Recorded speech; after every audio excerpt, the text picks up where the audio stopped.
stood in front of the mirror, adjusting her dress uniform for the third time. The medals on her chest felt heavier than usual. At 32 years old, she had spent 15 years serving in the Terran Defense Fleet. She had fought in 6 major battles, saved 3 colony worlds, and earned the respect of every soldier who served under her command. But today, none of that mattered.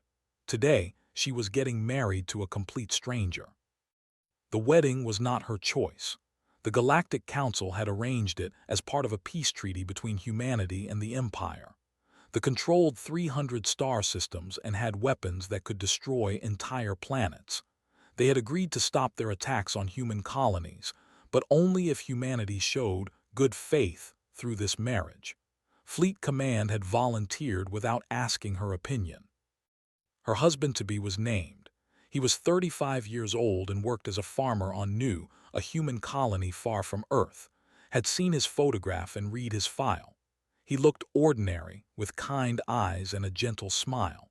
He grew vegetables and taught farming techniques to new colonists. He had no military training and no political connections. Could not understand why he had agreed to this arrangement. The ceremony took place on a diplomatic ship orbiting a neutral moon. The room was filled with representatives from dozens of alien species. They sat in the front rows, their tall bodies covered in scales that shimmered like metal. They watched the proceedings with cold, uninterested eyes. Their lead ambassador, Thrace, made several comments about how humans were primitive creatures, who did not deserve to marry into civilized society. Kept her face neutral, but her hands formed fists at her sides. Walked into the room wearing simple civilian clothes. He moved quietly, his steps measured and calm. When he reached the altar, he smiled at. It was a genuine smile, warm and without any trace of nervousness. Found herself slightly confused by his composure. Any normal person would be terrified in this situation, surrounded by hostile aliens and forced into a political marriage, but seemed perfectly at peace. The ceremony lasted 20 minutes. They exchanged vows written by the Galactic Council, signed documents that would be filed in a dozen different languages, and wore rings made from Earth gold. When it was over, Thrace stood and addressed the room. He spoke about how the Empire was being generous by accepting this peace, and how humans should be grateful for the opportunity to live under protection. His words were carefully chosen insults, designed to humiliate without breaking diplomatic protocol. Notice that did not react to any of it. He stood beside her, his expression calm and almost meditative. His breathing was slow and steady. He held her hand gently, and she could feel the calluses from years of farm work. When Thrace finished his speech, simply nodded politely and thanked him for attending. The ambassador looked disappointed, as if he had hoped for an angry reaction. After the ceremony, and were escorted to their new quarters on a space station called Nexus Arch. The station served as neutral ground where humans could meet for diplomatic discussions. Their apartment was comfortable but small, with 2 bedrooms, a common area and a kitchen. Immediately began unpacking his belongings, which included several bags of seeds, gardening tools, and a collection of old books. Watched him arrange seeds in small containers on the windowsill. "You are planning to grow plants here?" she asked. "Yes," replied. "Growing things helps me think clearly. I hope you do not mind the smell of soil." "I do not understand," said, her voice sharper than she intended. "Why did you agree to this? You are not military. You have no obligation to serve Earth this way. You could have refused." Looked up from his seeds. His eyes were dark brown and surprisingly deep. "Sometimes duty is not about what we want, Captain. It is about what needs to be done. Earth needed someone to accept this marriage. I was able to help, so I did." Could not argue with that logic. It was the same reason she had accepted the assignment, but she still felt frustrated. "This is a political arrangement," she said firmly. "I do not expect you to pretend it is anything more. We will share this space, fulfill our obligations to the treaty, and maintain our own lives. Is that acceptable to you?" "Yes," said simply, "that is acceptable." The next 3 months passed in an awkward routine. attended council meetings and briefed fleet command on movements, tended his growing garden, read his books, and practiced strange martial arts forms every morning. He cooked meals using old Korean recipes and always made enough for two. Found herself eating dinner with him most nights, mainly because his cooking was better than the station's food processors. Never complained about her distance. He never asked personal questions or tried to force conversation. He simply existed in their shared space with quiet patience. Began to notice small details about him. His hands were strong and skilled. His movements were graceful and precise. When he practiced his martial forms, every motion flowed into the next with perfect balance. He read books about ancient Earth philosophy and military history. He seemed to know things about starship tactics that no farmer should understand. One evening, they attended a diplomatic dinner with officials. The aliens drank strong alcohol and spoke loudly about their military victories. One officer, a veteran named Vex, began describing an attack on a human colony called Epsilon 7. It had happened 20 years ago, before the current peace talks began. 12,000 humans had died. They had attacked without warning, burning the colony from orbit just to test their new weapons. Vex laughed as he described the destruction. The humans screamed such interesting sounds when they burned, he said, like small animals caught in a fire. Felt rage building in her chest. Her hands gripped the edge of the table so hard her knuckles turned white. She was about to stand up and hit the officer, consequences be damned. But then she felt a hand on hers, had placed his hand over hers, his grip gentle but firm. She looked at him and saw something strange. For just a moment his eyes changed. They became dark and endless, like looking into deep space. There was something ancient in that gaze, something vast and terrible. Then it vanished, and he was just a farmer again. "Patience," whispered to her. His voice was calm but heard something underneath it, a promise, a warning, a certainty that justice would come. She sat back down, her anger still burning but controlled. Vex continued laughing, unaware of how close he had come to something dangerous. As they left the dinner that night, looked at her husband with new eyes. She did not know what truly was, but she suddenly understood that he was not just a simple farmer. There were depths to him that she had not seen, secrets he kept hidden beneath his gentle exterior. That night, lying in her bed in the darkness, thought about the man she had married. She had agreed to this union out of duty, nothing more. But now she wondered if fate had brought them together for reasons neither of them understood. Outside their window, stars burned in the eternal night, and somewhere in the distance, war was coming. 4 months passed since the wedding, and life on Nexus Arch settled into an unexpected rhythm. Found herself growing used to his presence in ways she had not anticipated. He was an easy person to live with. He kept his space clean, never made demands, and respected her need for privacy. But more than that, she discovered that she actually enjoyed his company. In the evenings, after her meetings with the council, would return to their quarters exhausted and frustrated. Would have dinner ready, something warm and comforting. He listened when she complained about stubborn diplomats or the council's endless bureaucracy. He never offered unwanted advice, but when he did speak, his words were thoughtful and often exactly what she needed to hear. She began to look forward to these quiet dinners together. His garden had grown impressively. The windowsills were covered with small plants in containers. Tomatoes, peppers, herbs, and even strawberries flourished under his care. He had somehow convinced the station's hydroponics chief to give him access to a small greenhouse section.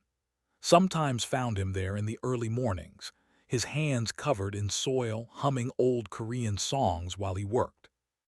There was something peaceful about watching him tend his plants, something that made the cold metal station feel more like a home. But the fragile peace was beginning to crack. 3 human trade convoys were attacked by what officials called pirates. Each attack was brutal and efficient.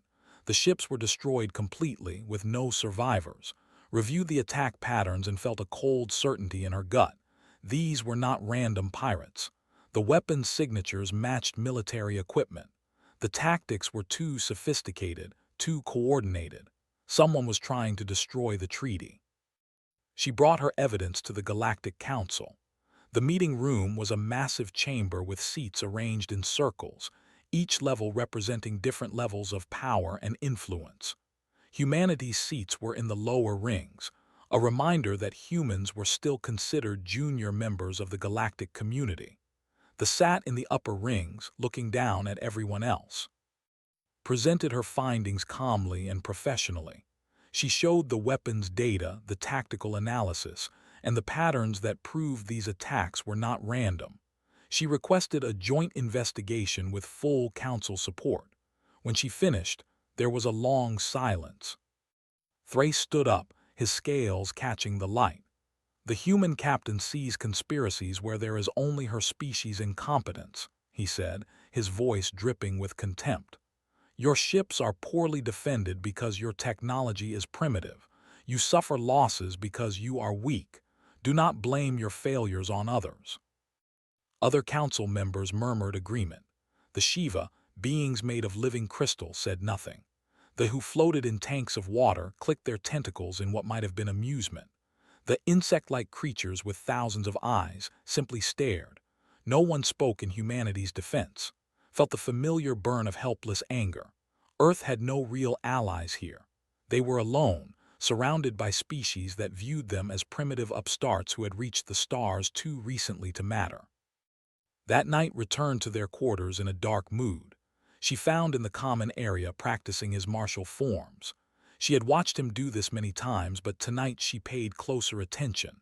His movements were incredibly precise. Every punch, every kick, every turn of his body was perfectly controlled. There was power in those movements, real power, despite his calm expression. He moved like water, like wind, like something elemental. "Were you military?" asked suddenly, interrupting his practice. Stopped mid-motion, he lowered his hand slowly and turned to face her. "A long time ago," he admitted. "What did you do?" His expression became distant, as if remembering things he wished he could forget. "What was necessary?" Stepped closer to him. "The peace is breaking. They are going to attack us again. I can feel it. The Council will not help us, and Earth's fleet is not strong enough to stand against the Empire. We are going to lose everything we have built." Looked at her with those deep, knowing eyes. "Do you think the peace will hold?" he asked. "No," said honestly.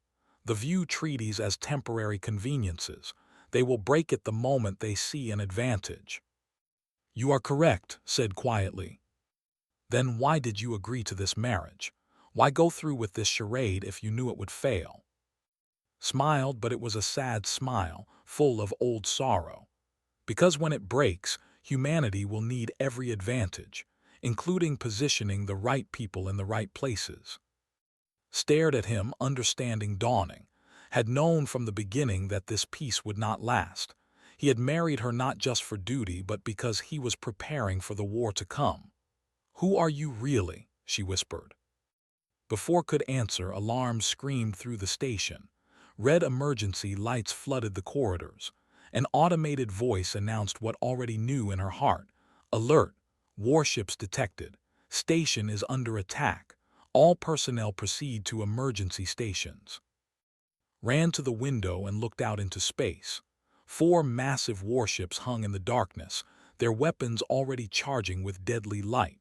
The station's defensive guns began firing, but knew they were not enough. They had brought enough firepower to destroy the station 10 times over. Stood beside her, perfectly calm. "It begins," he said softly. Inside the station, chaos erupted. Personnel who had been pretending to be diplomats suddenly revealed themselves as soldiers. They wore armor hidden beneath their clothing and carried weapons they had somehow smuggled aboard. They moved with military precision, seizing control of key systems and blocking off corridors. This was not a random attack. This was a planned betrayal, coordinated from the beginning. Grabbed her sidearm from their quarters and ran toward the command center. She had to warn the human commander, had to organize a defense. 3 soldiers blocked her path in a narrow corridor. They were each nearly 7 feet tall, their scaled skin providing natural armor. They smiled at her, showing sharp teeth. "Go back to your quarters, human," one said. "You will die quickly there. Here, we will take our time." Did not hesitate. She fired twice, dropping the first soldier with shots to his unarmored throat. She dove under the second soldier's swinging fist and broke his knee with a precise kick. The third grabbed her from behind, his strength overwhelming, drove her elbow back into his face, feeling something crunch. When he loosened his grip, she spun and put 3 rounds into his chest at point-blank range. She kept running, her breath coming hard, adrenaline flooding her system. She reached the command center to find the doors forced open. Inside, human personnel lay dead or dying. Thrace stood over the body of Admiral, the human commander. The ambassador held a plasma pistol, its barrel still smoking. "Captain," Thrace said pleasantly, "how convenient.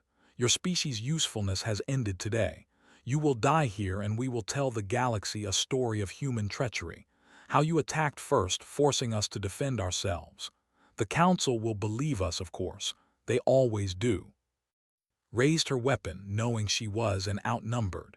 10 soldiers stood in the room, all armed, all trained killers. She could take maybe 2 before they killed her, but she would not go down without a fight. The lights went out.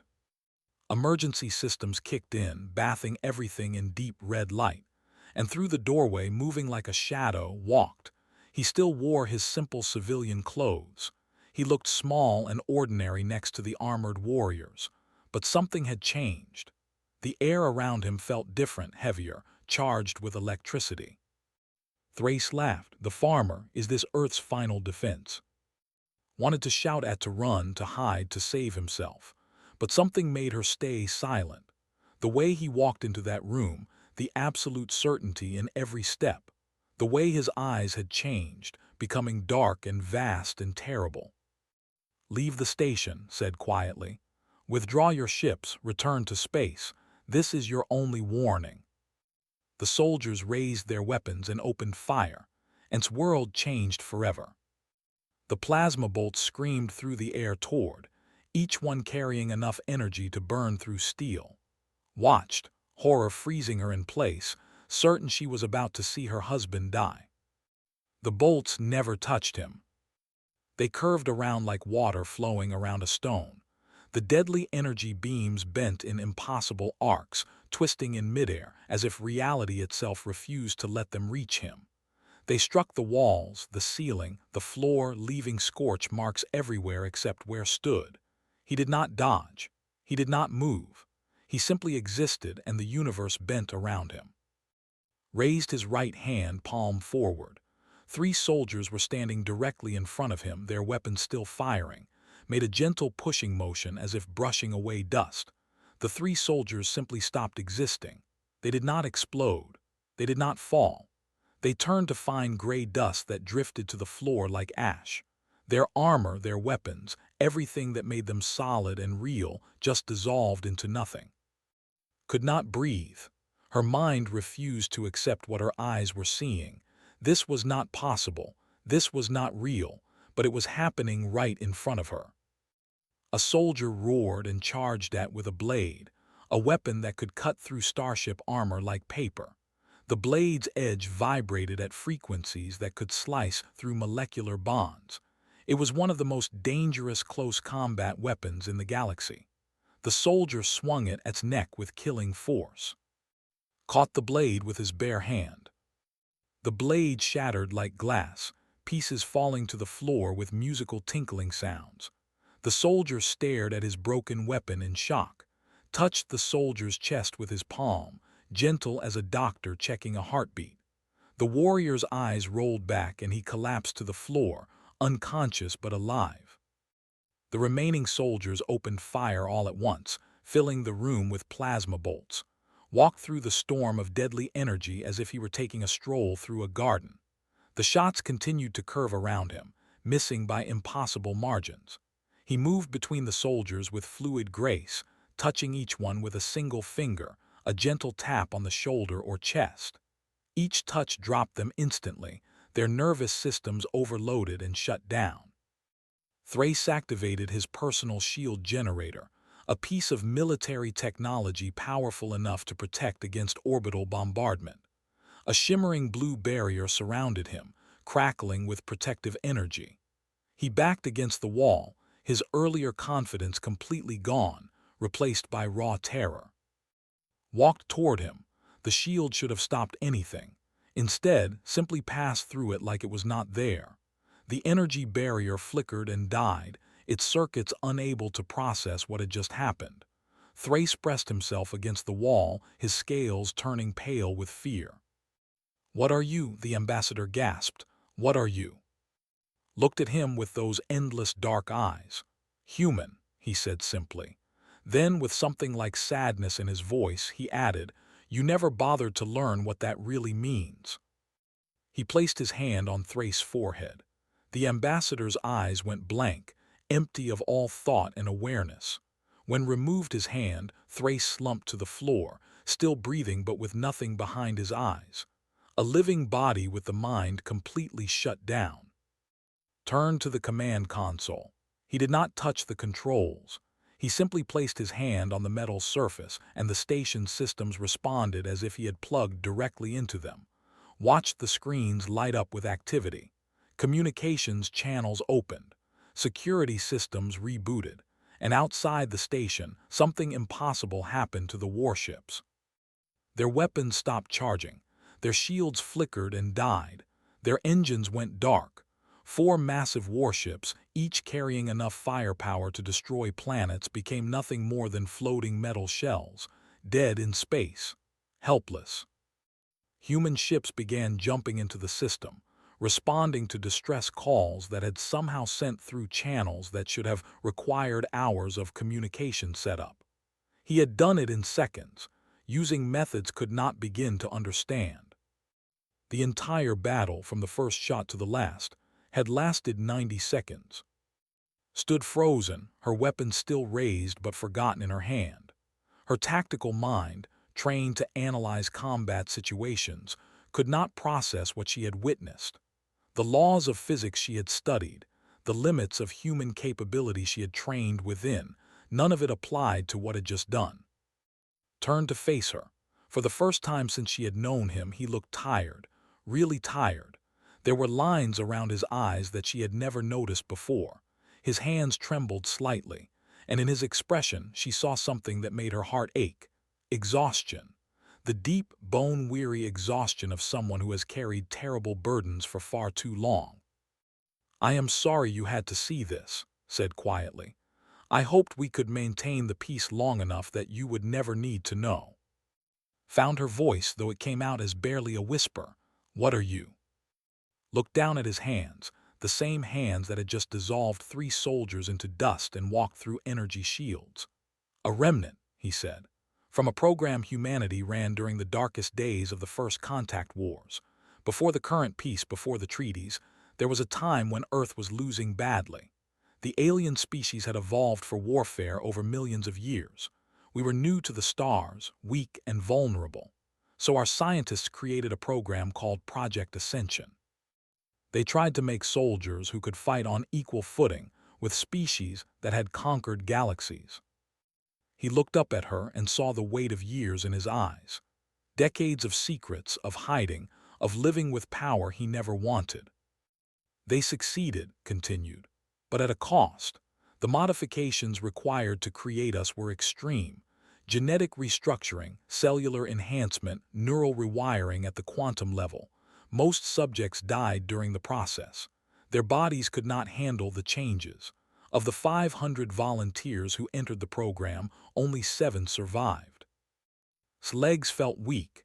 She leaned against the wall for support. "The Prometheus Core," she whispered. She had heard rumors during her military training. Stories about super soldiers who had ended the first contact wars. But the official records said they had all died, their bodies burned out by their own enhancements. "Most of the stories are true," said. "We did end the war. We fought battles that should have been impossible and won them. But the enhancements were never meant to be permanent. Our bodies burn out from the inside, slowly dying from the very modifications that make us powerful. Most of my comrades died years ago. I am one of only 7 who still live." He walked to the window and looked out at the disabled warships. "After the war ended, we made a choice. We decided to step back, to live quiet lives, to let humanity grow without living in our shadow. I became a farmer because I had spent years dealing death. I wanted to spend whatever time I had left nurturing life instead." "And the marriage?" asked. "Why volunteer for this?" Turned back to her. "Because I knew that would betray the treaty. I read the intelligence reports. I saw how they viewed humans. They see us as weak, as primitive, as insects to be crushed when convenient. I knew they would eventually attack, so I positioned myself where I could respond when it happened." He paused, and something vulnerable entered his expression.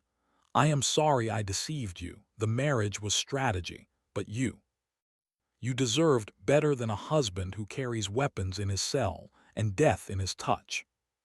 Stared at this man she had married 4 months ago. She had thought she was beginning to know him, to understand him. But he had been hiding something enormous, something that changed everything about who he was. And yet, as she looked at him standing there in his simple farmer's clothes, his hands trembling with exhaustion, she realized something. The who had cooked her dinner every night, who had listened to her frustrations, who had tended his garden with gentle patience, that man was real. The power was just something he carried, like a soldier carries a weapon.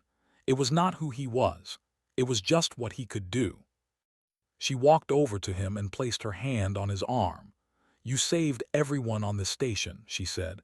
"You saved me. That is not something to apologize for." Looked at her with surprise and hope and gratitude all mixed together. Outside, more human ships arrived, medical teams beginning to evacuate the wounded.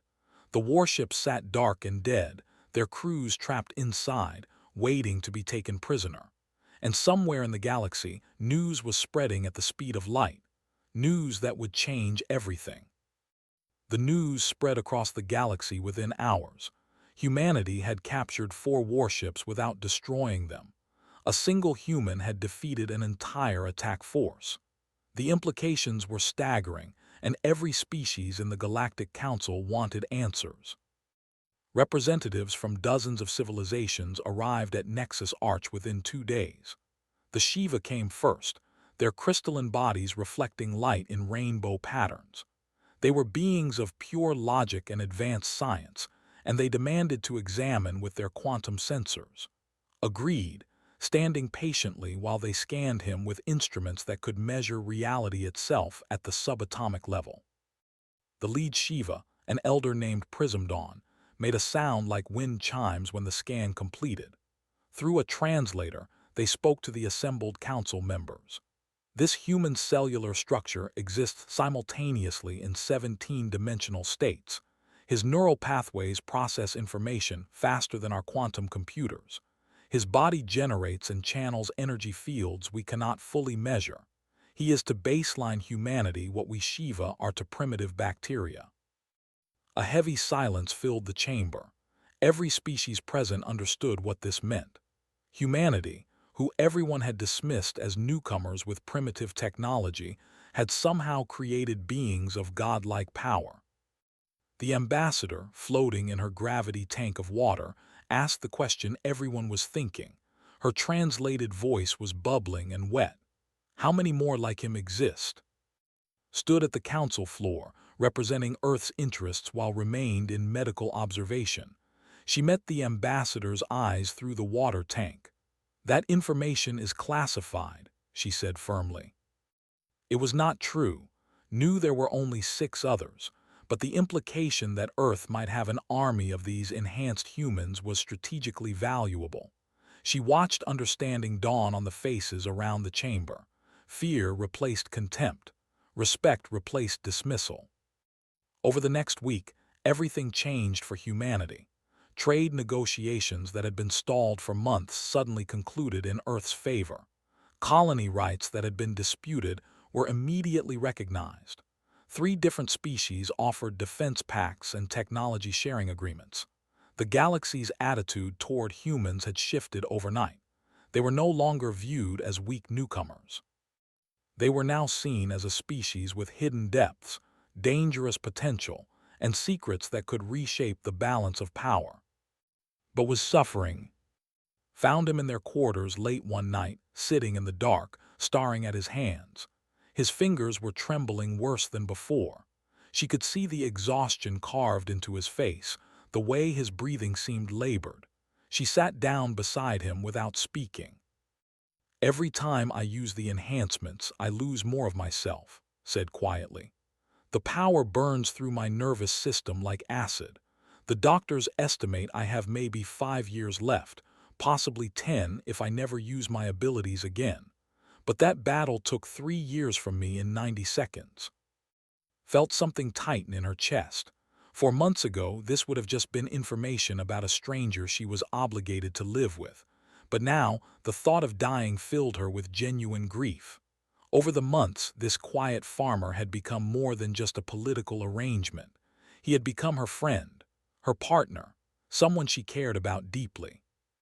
"The modifications were never meant to be permanent," continued. "We were weapons designed for a specific war. Our creators knew we would not last long. They accepted that sacrifice because Earth was desperate. We won the war, but at the cost of our lives. All 7 of us who survived are dying slowly, some faster than others." "Then do not use your powers again," said firmly. "You have done enough. You have served humanity for decades. You deserve to live whatever time you have left in peace." Smiled sadly. "I swore I would never use these abilities again after the war ended. I kept that promise for 20 years. But when I saw the betrayal coming, when I knew humans would die, I could not stand aside. And now the galaxy knows what I am. The Empire will not forgive this humiliation. They will come with everything they have." He was right. Intelligence reports flooding in confirmed it. The High Command was recalling fleets from across their empire. They were mobilizing for total war. If one human could do what had done, they needed to eliminate humanity before more could be created. They were bringing 300 warships, 2 million soldiers, and weapons capable of burning planets. They would reach Earth in 3 weeks. Fleet Command contacted and directly. Admiral Park, a stern woman with gray hair and sharp eyes, appeared on their communication screen. "We need the Prometheus Corps," she said bluntly. "All 7 of you. We are outnumbered 50 to 1. Without your intervention, Earth will fall." His response was immediate. "No. The others have earned their peace. They have families, lives, time they have bought with their suffering. I will not ask them to burn themselves out faster for a war they already sacrificed everything to prevent." "Then we are dead," Admiral Park said flatly. "The fleets will reach Earth in 3 weeks. We can slow them, we can make them bleed for every inch, but we cannot stop them. Not without you." The communication ended. Sat in silence for a long time. Could see the agony in his expression. He would die for humanity. He was already dying for them, but asking his 6 surviving comrades to do the same felt like betrayal to him. Thought about the problem from every angle. She had spent 15 years as a military tactician. She knew how to analyze impossible situations and find solutions. And suddenly, an idea formed in her mind. "We do not need 7 gods," she said slowly. "We need one god and an army that learns to fight like him." Looked at her, confusion and hope mixed in his expression. "What do you mean?" "You cannot make new Prometheus Corps members," explained. "The process takes too long and kills most people, but you can teach. You understand how enhanced humans fight. You know the tactics, the methods, the ways of thinking. What if you trained our best soldiers, not to become like you, but to fight using principles that leverage humanity's natural advantages?" Understanding dawned in his eyes. Our adaptability, our creativity, our ability to overcome limits through will and intelligence rather than just physical power. "Exactly," said. "The other species evolved for warfare over millions of years, but humans evolved to adapt, to learn, to find solutions to impossible problems. That is our real strength. Not the power you carry, but the potential every human has to become more than they were." Stood up, energy returning to his movements. It could work. if I had time to train them properly, if they were willing to push themselves beyond every limit they think they have. How long would you need? 2 weeks, said. Give me 2 weeks with 100 of our best soldiers, and I can show them how to fight like enhanced humans even if they are not enhanced. It will not make them as powerful as me, but it will make them far more dangerous than any enemy expects. Smiled, then let us give you that time. She contacted Fleet Command and explained the plan. Admiral Park was skeptical but had no better options. Within 8 hours, 100 of Earth's elite Special Forces soldiers arrived at Nexus Arch. They were the best humanity had to offer, men and women who had survived the hardest training, fought in the most difficult battles, and proven themselves again and again. Met them in one of the station's large cargo bays that had been converted into a training area. Watched from an observation deck as her husband, this quiet farmer, transformed into something else. A teacher, a master, a warrior showing others the path he had walked. I cannot make you into what I am, told the assembled soldiers. But I can teach you to think like I think, to move like I move, to fight with perfect clarity and total commitment. The training will be harder than anything you have experienced. Some of you may not survive it, but if you can learn what I have to teach, you will become weapons that the galaxy has never seen before. Not gods, just perfectly human. The soldiers looked at each other. Then, as one, they stepped forward and began their training. Over the next 2 weeks, watch something extraordinary happen. Push the soldiers beyond every limit they thought they had. He taught them meditation techniques that sharpened their reaction times to inhuman levels. He showed them combat forms that used leverage and momentum to defeat stronger opponents. He trained them to fight as a perfect unit, each soldier reading and responding to the others with telepathic precision. But more than techniques, taught them a philosophy. That humanity's strength was not in matching other species' natural advantages, but in exceeding their own limitations through pure determination and intelligence. The fleet arrived exactly on schedule, dropping out of faster-than-light travel at the edge of Earth's solar system. 300 warships, each one carrying enough firepower to level a continent. 2 million soldiers trained for conquest and bred for warfare. Their weapons could burn planets to ash, their shields could withstand orbital bombardment, and their commanders had conquered dozens of species across the galaxy. Against them, Earth fielded 60 warships and 500,000 defenders. The numbers were impossibly against humanity. Every tactical analysis said Earth would fall within hours, but stood on the bridge of the command ship Independence, watching the enemy fleet approach, and she felt strangely calm, because she had seen what humans could become when pushed to their limits.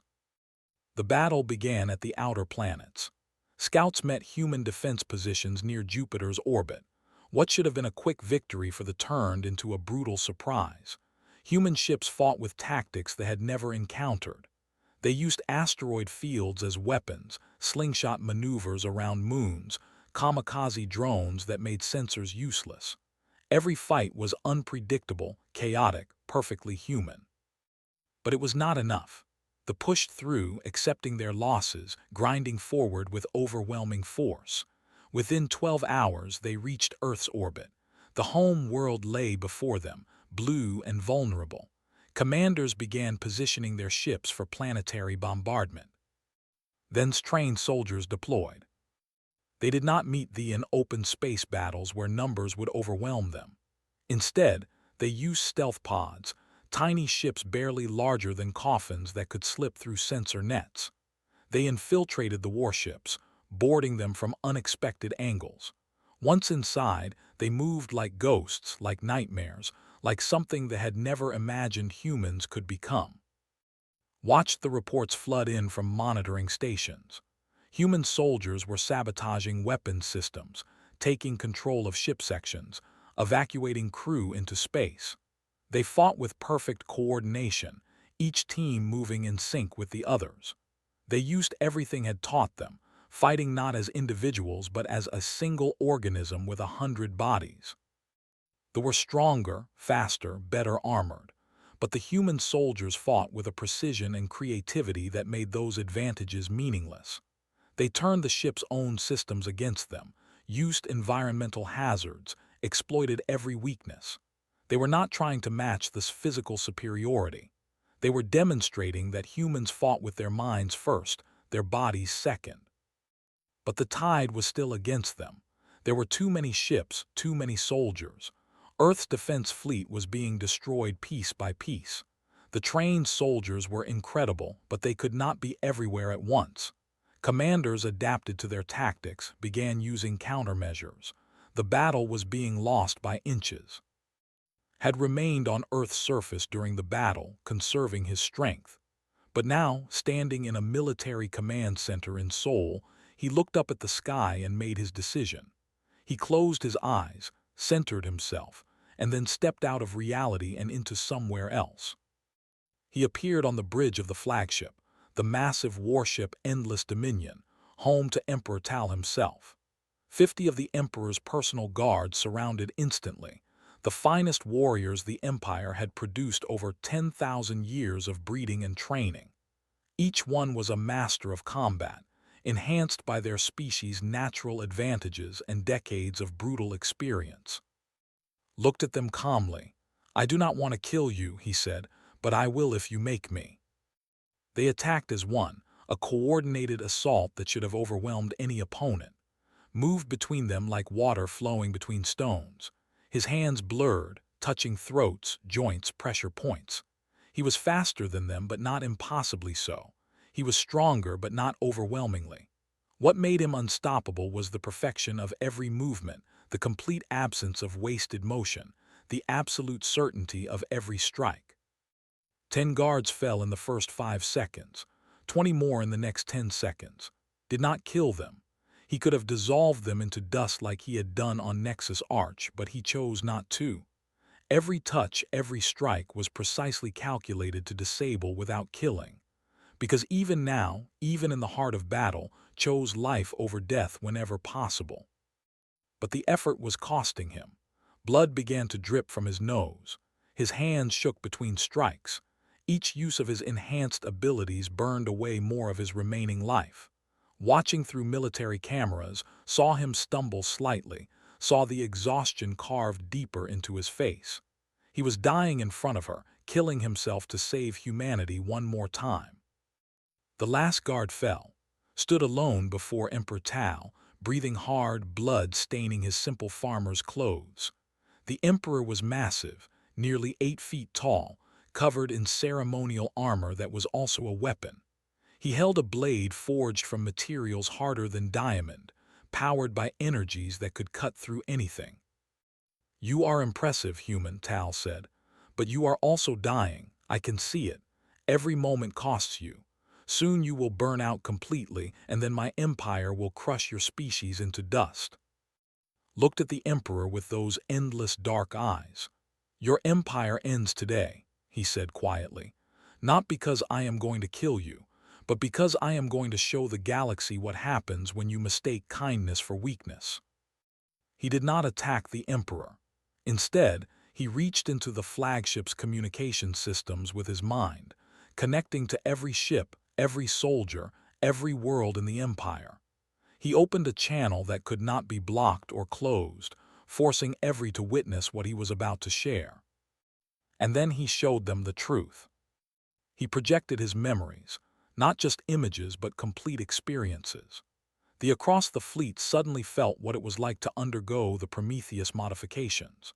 They experienced the agony of having every cell in your body rewritten, the horror of watching comrades die screaming as their bodies rejected the changes, the acceptance of knowing you would die slowly from the very enhancements that made you powerful. They felt what it was like to fight the first contact wars, to be outnumbered, and to watch human colonies burn while you fought desperately to save them. They experienced the terrible choices and his 6 comrades had made, accepting death so that humanity might live. And then they felt what came after, the choice to step back, to live quietly, to let humanity grow without living in the shadow of warrior gods. They experienced 20 years of farming, of growing vegetables, of teaching children, of nurturing life after dealing so much death. They felt hope that the peace would last, his sadness when he knew it would not, his acceptance of the duty he had to fulfill. They felt everything, and in feeling it they understood. The Prometheus Corps members had not been weapons created to conquer. They had been sacrifices made to protect. 7 humans had chosen to die slowly, burning themselves out over decades, so that their species could have a chance at peace. Earth could have created armies of enhanced soldiers and conquered the galaxy. Instead, they had chosen mercy. They had chosen to live quietly and hope for peace. The fleet began to withdraw, not in defeat but in shame. They had been given peace, and they had rejected it with arrogance and contempt. Now they understood the true cost of that peace and what they had thrown away. Emperor Tal stared at with new eyes. "We did not know," he whispered. "We did not understand." "You never asked," replied. Then he collapsed, his strength finally spent.